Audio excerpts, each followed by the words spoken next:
महाराजा जसवंत सिंह प्रथम ये वो शासक हैं जो अपने किले के द्वार खोलने से जिसकी रानी ने इनकार कर दिया था और कहला भेजा था कि राजपूत या तो युद्ध में विजय लौटते हैं या मर मिटते हैं, महाराजा पराजय के बाद नहीं लौट सकते, क्योंकि ये किसी अभियान पे गए थे, वहाँ से वापस जोधपुर आ गए थे। तो आज हम पढ़ेंगे महाराजा जसवंत सिंह प्रथम, जिनका कार्यकाल 1638 से लेके 1678 तक है। तो जसवंत सिंह का जन्म दोस्तों 1626 ईस्वी में हुआ था बुरहानपुर में।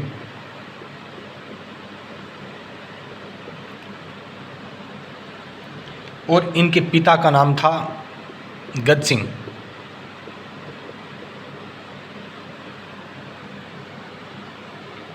जसवंत सिंह अपने विवाह के लिए बूंदी गए हुए थे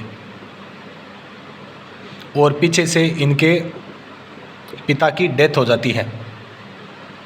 और डेथ होने के बाद में उस समय सम्राट यानी बादशाह था शाहजहाँ। शाहजहाँ ने संदेश भिजवाया कि आपके पिता तो नहीं रहे, अब शासक आप ही हो, आओ। और शाहजहाँ ने इसे आमंत्रण भेजा और आगरा बुलाया, यानी अब बनने वाला शासक यही था जसवंत सिंह। आगरा ये पहुंच जाते हैं। वहां पहुंचने पर शाही तौर तरीके से उनका टीका किया गया, खिलत की गई, जड़ाऊ जमदर आदि वस्तुओं से इन्हें स्वागत किया गया। और इसी अवसर पर उसे राजा का खिताब दिया गया और 4000 जात, यानी महाराजा जसवंत सिंह को शाहजहाँ ने 4000 जात और सवार का मनसब बनाया। चूँकि इस समय जसवंत सिंह की आयु बहुत ही कम थी, यानी मात्र 11 वर्ष के थे ये। और बादशाह ने इनकी उम्र कम होने के वजह से आसोब के जो ठाकुर थे, आसोब के ठाकुर थे राज सिंह कुपावत,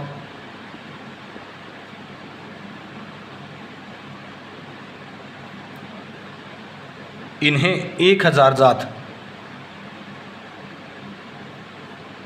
और 400 सवार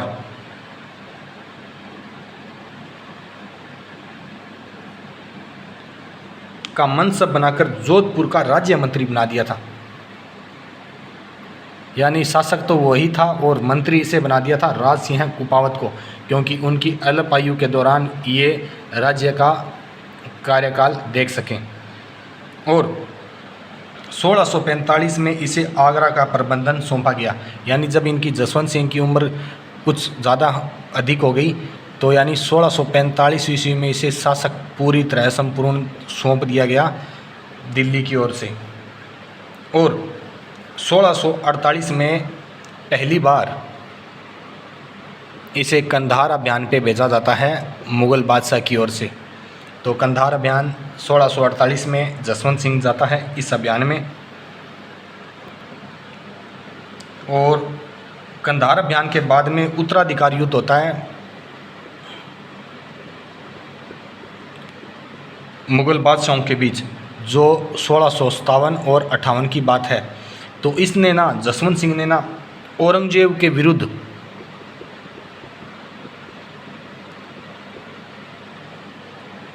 धर्मत के युद्ध में दारा का साथ दिया था।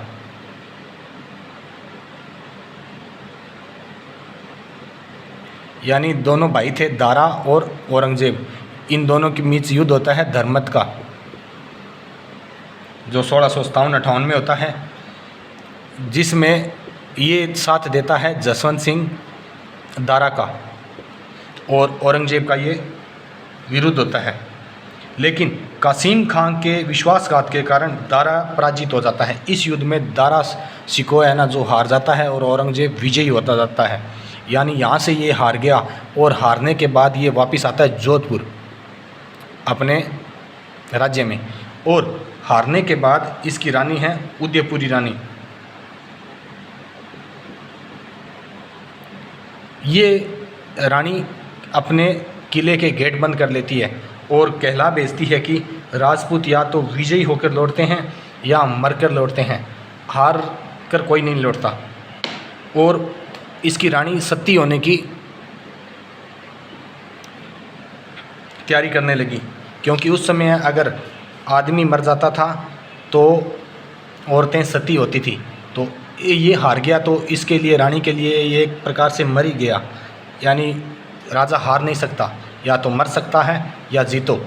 तो ये सती होने की तैयारी करने लगी और उसके बाद में इस रानी, उदयपुर की रानी की माँ ने इसे समझाया और बहुत ही मुश्किल से इसे समझाने के बाद किले के दरवाजे खोले और वचन दिया कि मैं ज़रूर अब की बार विजयी होकर लौटूंगा, मुझे कुछ वक्त दो। और ये एक कथा है एक प्रकार से, तो इसकी कोई भी पुष्टि नहीं करता, लेकिन एक विद्वान है श्यामल दास जो कहता है कि ऐसा हकीकत में हुआ था और उसने, रानी ने किले के गेट बंद कर लिए थे। यानी मरा हुआ कोई देख ले तो कोई दिक्कत नहीं है, पर जिंदा वापस आ गया तो इस रानी को दिक्कत क्या थी। ये चाहती थी कि या तो जीत के आओ या फिर आप हार के आओ, मर के आओ। तो ये थोड़ा इसमें विवाद है, किताब में भी ये लिखा है। तो इसकी पुष्टि तो करता श्यामल दास, बाकी कोई भी इसकी पुष्टि नहीं करती इस कहावत की। फिर आगे 5 जनवरी की बात है, 1659 में औरंगजेब और जसवंत सिंह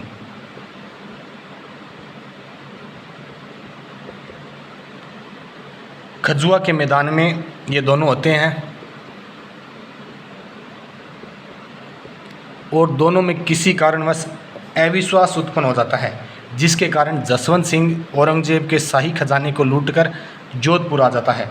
यानी औरंगजेब के खजाने को लूट लेता है जसवंत सिंह खजुआ के मैदान में। और बाद में जय सिंह की मस्ता में जसवंत सिंह और मुग़ल सम्राट औरंगजेब के बीच मनमुटाव कम होता है। यानी ये तो इसको लूट के आ गया जसवंत सिंह औरंगजेब को, फिर इन पे दोनों में आपसी में अविश्वास उत्पन्न हो गया, युद्ध होने की कगार पे था। लेकिन एक राजा आता है जय सिंह, ये दोनों को मिलाता है और वापस इनके संबंध अच्छे हो जाते हैं। और फल स्वरूप पुनः उसका मनसब पुनः बहाल कर दिया गया और 1569 में उसे गुजरात का सूबेदार बना दिया गया। यानी इसको जो मनसब वापस दे दिए थे और 1669 में गुजरात का मनसबदार बना दिया गया था वापस इसको। और 1662 ईस्वी में जसवंत सिंह को मराठों के विरुद्ध वापस भेजा गया था। तो 1662 ईस्वी में जसवंत सिंह को मराठों के विरुद्ध शाइस्ता खान की इसकी सहायता के लिए भेजा गया था दक्षिण भारत में, क्योंकि दक्षिण भारत में उस समय शिवाजी का शासक था और शिवाजी के विरुद्ध इन्हें कोई भी सफलता नहीं मिली और ये वापस लौट आए। और फिर इसे भेजा जाता है कुछ समय बाद वापस 1673 में। अब की बार इसे भेजा जाता है काबुल। बाद में इसे मजरूम में रहने का आदेश दिया गया और वहीं यानी काबुल के बाद में इसे मजरूम भेज दिया गया, जमरूद में भेज दिया गया और यहीं पे इसकी मृत्यु हो जाती है 1678 ईस्वी में। यानी ये शासक एक प्रकार से ना जसवंत सिंह मुग़लों के अधीन था। मुग़ल जिसे जो कहते वो यही करता था, कभी से कहता वहाँ पे काबुल जाओ, कभी कहते शिवाजी के पास जाओ, कभी वहाँ पे जाके युद्ध करो, कभी खजुआ के मैदान में जाओ। तो ये इस प्रकार एक प्रकार से मुग़लों के अधीन था ये राजपूत मारवाड़ का। फिर जसवंत सिंह विद्वानों का आश्रय जाता था, यानी इसके समय विद्वान थे। उसके समय में विद्वान कौन कौन थे वो हम देख लेते हैं। जसवंत सिंह के समय में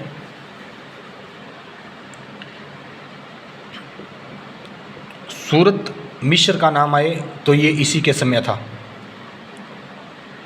नर हरिदास इसी के समय था और नवीन कवि भी इसी के समय था, जसवंत सिंह के समय। उसके अलावा बनारसी दास, ये जो 4 विद्वान हैं फेमस हैं, यही इसी के समय थे।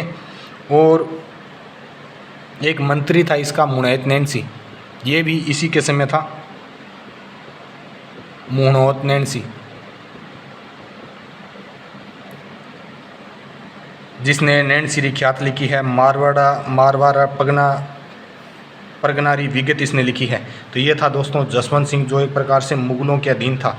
इससे पहले हमने दोस्तों वीडियो में मोटा राजा उदय सिंह, राव चंद्रसेन, राव मालदेव, राव जोधा, राव रणमल और राव चुंडा को पढ़ा था, जो कि मारवाड़ के राठौड़ वंश के शासक हैं। तो आपको वीडियो कैसी लगी कमेंट करके ज़रूर बताएं और वीडियो ज़्यादा से ज़्यादा शेयर करें। मिलते हैं दोस्तों नेक्स्ट वीडियो में।